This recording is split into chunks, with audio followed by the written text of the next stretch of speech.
Bismillahirrahmanirrahim. Elhamdülillahi Rabbil alemin. Hər birinizi salamlayıram. Gününüz xeyirli olsun inşallah.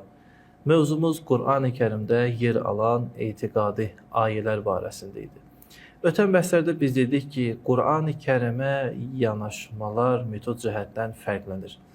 Məsələn, bəzi müfəssirlərin Qur'an-ı Kərimə yanaşma metodu ədəbi, bəzilərinki fiqhi, bəzilərinki fəlsəfi, bəzilərinki irfani və bu metodlar öz-özlüyündə Qur'an-ı Kərimin təfsirinə də öz təsirini qoymuşdur və nəticə olaraq bəzi təfsirlər kəlami metod əsasında təfsir edilmişdir, bəziləri fiqhi metod əsasında, bəziləri fəlsəfi və yaxud irfani.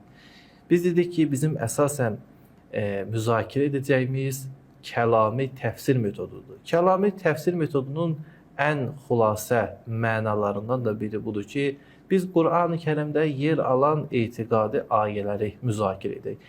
Bildiyiniz kimi Qur'an-ı Kərimin ayələri mövzular baxımından müxtəlifdir. Qur'an-ı Kərimdə əhkama aid, tarixə aid, ictimai məsələlər, fərdi əxlaq və s. kimi mövzular var. Və eyni zamanda bu mövzulardan da biri etiqadi məsələlərdir. Allahşünaslıq, peyğəmbərşünaslıq, imamət və eyni zamanda məad və bunlara yaxın mənalar. Bunlar olur Qur'an-ı Kərimin etiqadi ayələri. Və eyni zamanda ötən bəhslərdə biz dedik ki, Qur'an-ı Kərimdə yer alan etiqadi ayələri daha düzgün, doğru təhlil etmək üçün biz Qur'an-ı Kərimin nazil olduğu dönəmə bir nəzər salmalıyıq. Ümumən Ərəbistan yarımadasında din olaraq hansı dinlər mövcud idi və eyni zamanda Qur'an-ı Kərim bu dini qrupların hansına işarə etmişdi. Və dedik ki, belə deyil ki, Ərəbistanda yalnız və yalnız bütpərəstlik var idi və Qur'an-ı Kərim yalnız bu bütpərəstliklə mübarizə aparırdı. Bəli, bütpərəstlik onların etiqad etdiyi, inanc bəslədiyi əsas din idi. Amma belə deyildi ki, yalnız və yalnız din deyildikdə büt və bütpərəstlik nəzərə çarpır. Hər bir halda biz Ərəbistan yarımadasının dini məsələlərini və eyni zamanda onların etiqadını bilmək üçün, ələ gətirmək üçün belə bir sual formalaşar ki, biz hansı mənbələrə müraciət etməliyik və bu mənbələr bizə nə qədər doğru məlumat verə bilər. Ümumilikdə tarixçilər bildiriblər ki, biz Ərəb tarixini iki formaya bölə bilərik. Onlardan biri Ərəb tarixi İslamdan əvvəl ki, bu dönəm cahiliyyət dönəmi adlanır və İslamdan sonraki İslamın zuhuru ilə artıq Ərəb dünyası və eyni zamanda bütün dünyada bir yenilik və yeni mədəniyyət, yeni dəyərlər formalaşmağa başlamışdır. Amma sual budur ki, biz cahiliyyət dönəmini tam olaraq tətbiq etmək üçün və eyni zamanda bu dönəm barəsində doğru düzgün məlumat əldə etmək üçün əlimizdə hansı mənbələr var və məxsusən ərəblərin dini barəsində, dini görüşləri barəsində biz hansı mənbələrə müraciət edə bilərik? Ümumilikdə biz deyə bilərik ki, Tövrat və İncil bir qədər cahiliyyət dönəmində və eyni zamanda ərəblərin dini barəsində bizlərə məlumat verə bilər. Baxmayaraq ki, bunlar təhrif olunub və bəzi mövzuları aradan gedə bilir, amma mövcud Tövrat edə bilər bizə hər hansı bir bu barədə köməklik etsin. Eyni zamanda Yunan və Roma müəlliflərinin əsəri də bizə bu barədə köməklik edə bilər. Yəni miladdan əvvəl və İslamdan əvvəl yaşamış müəlliflər və bu müəlliflərin əlimizə gəlib tutan kitabları edə bilər, bu barədə bizə məlumat versin. Məsələn, əsasən düzdür, Yunan və Roma müəlliflərinin əsərləri daha çox coğrafi cəhətdən yanaşıblar. Məsələn, Ərəbistan yarımadası harada yerləşib, onun iqlimi və s. hansı formada olub, bu barəyə toxunublar və demək olar ki, onların dini barəsində bir o qədər geniş məlumat əldə edə bilmərik. Məsələn, Strabon adlı bir müəllif var, eramızdan əvvəl yaşamışdı. Bu özünün geoqrafik əsərində 17-ci bəxşində Ərəb yarımadası barəsində məlumat verir. Üzr istəyirəm, daha doğrusu 16-cı hissəsində Ərəb barəsində məlumat verir və daha çox Ərəbistanın iqliminə toxunur, iqlimi hansı formada olmuşdu, evləri, yaşayışları hansı formada olmuşdu və burada demək olar ki, onların dini barəsində gözə çarpacaq hər hansı bir məlumat yoxdur. Üçüncü mənbə İslam tarixçilərinin əsəridir. Yəni, İslam tarixçiləri İslamın zuhurundan sonra yaşamış və İslamdan əvvəlki dönəm barəsində hər hansı bir məlumat əldə etmişdilər.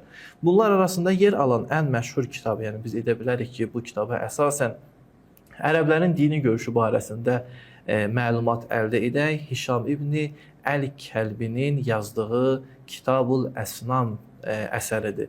Kitabul Əsnam adından məlum olduğu kimi bütlər barəsində, yəni ərəblərin etiqadı və eyni zamanda bütlərə niyə, nə üçün, hansı səbəbə və bütlərin mahiyyəti nə idi, bu barədə əsər yazıb və demək olar ki, öz mövzusunda tanınmış kitablardan biridir. Təbii olaraq Hişam İbni Əl-Kəlbinin bu adı keçən əsəri o qədər də bizə doğru və səhih məlumat verməyə bilər. Çünki kitabın bəzi yerlərində görürük ki, bunun verdiyi məlumat özünə məxsusdur. Yəni, digər tarixçilər bunu gətirməyib və eyni zamanda Quran ayələri ilə və digər mənbələrlə təzad təşkil edir.